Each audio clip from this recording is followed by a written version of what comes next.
సునీల్ గారిని మాట్లాడవలసిందిగా కోరుతున్నాము. అందరికీ నమస్కారం అండి. ప్రకాష్ గారిని సెట్టేమెంట్ వేసేస్తారు కానీ ఫాస్ట్గా మాట్లాడమంటే ఒక్క మాట కూడా మాట్లాడరు. First of all Mythri movies Naveen గారికి, రవి గారికి, మోహన్ గారికి చాలా చాలా థ్యాంక్స్ అండి.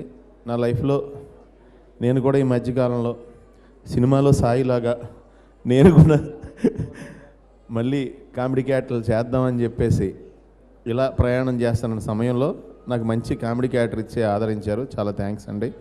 ఆ సినిమాలో నిజంగానే పోసాన్ గారిని చూసినప్పుడు మీరు నమ్మరండి, పోసాన్ గారు ఇప్పుడు దాకా వాళ్ళ పిల్లల్ని ఎప్పుడు తిట్టలేదు, కొట్టలేదు. అంత గ్రేట్ ఫాదర్ ఆయన. రియల్లీ నాకు తెలుసు ఆ ఫాదర్ లవ్ లోటు నాకు తెలుసు.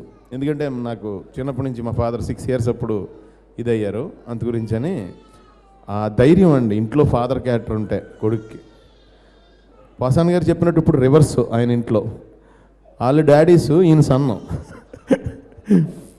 సో మంచి వెదర్లో నాకు ఒక మంచి క్యారెక్టర్ రాసి అన్నయ్య నువ్వు ఈ క్యారెక్టర్ చెయ్యాలని తను అన్నాడు కిషోరు. కానీ నేను ఆల్రెడీ వెయిటింగ్, తమ్ముడు నువ్వు ఎప్పుడు క్యారెక్టర్ చెప్తే అప్పుడు చేద్దాం అనుకుంటున్నాను అని నా రియల్ ఫీలింగ్ అండి. ఫ్యాక్ట్ అయితే నేను చిన్నప్పటి నుంచి నాకు ఆ లోటు ఉండటం వల్ల నేను ఎక్కువ పెద్దవాళ్ళు చెప్పి అన్నీ ఎక్కువ వింటూ ఉండేవాడిని అండి. నేను లాస్ట్ టైం ఒకసారి అన్నాను, ఎందుకు వింటూ ఉండేవాడిని అంటే, లేదంటే నాకు సంవత్సరాలు వేస్ట్ అయిపోద్ది లైఫ్లో, వాళ్ళు చెప్పింది ఒకసారి ఎక్స్పీరియన్స్తో విన్నామంటే మంచి లైఫ్ వస్తుంది అనే ఉద్దేశంతో ఇంత మంచి క్యారెక్టర్ ఇచ్చి నన్ను ఆదరించినందుకు, సరైన టైంలో నాకు మంచి సక్సెస్ ఇచ్చినందుకు అందరికీ చాలా చాలా థ్యాంక్స్ అండి. తమ్ముడు లైఫ్ లాంగ్ గుర్తుపెట్టుకుంటాను. Thank you so much. తనతో నేను సినిమా డైరెక్ట్ చేద్దాం అనుకున్నాను.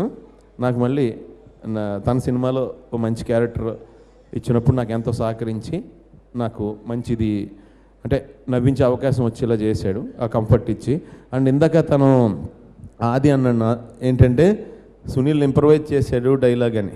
యాక్చువల్గా నాకంటే ముందు తనే ఇంప్రవైజ్ చేశాడు. తను ఆ డైలాగ్ చెప్పకపోతే నాకు ఆ డైలాగ్ రాకపోనండి. నేను అన్నట్టునే తను ఏం చేశాడో తెలుసా, నువ్వే నేను నీ బేబీ అనుకో అనగానే వెంటనే గ్లాస్ తీసేసుకున్నాడు. అది డైలాగ్లో లేదు, నా బేబీ మంత్ ఆగదు అని. వెంటనే నేను నీకు చెప్పు ఉండదు అని చెప్పి వెనక్కి తీసుకున్నా. అంటే అన్నీ మనకు చెప్పరు కదా అని. సో నాకు అవకాశం ఇచ్చినందుకు చాలా థ్యాంక్ యూ సో మచ్. మీ అందరికీ కూడా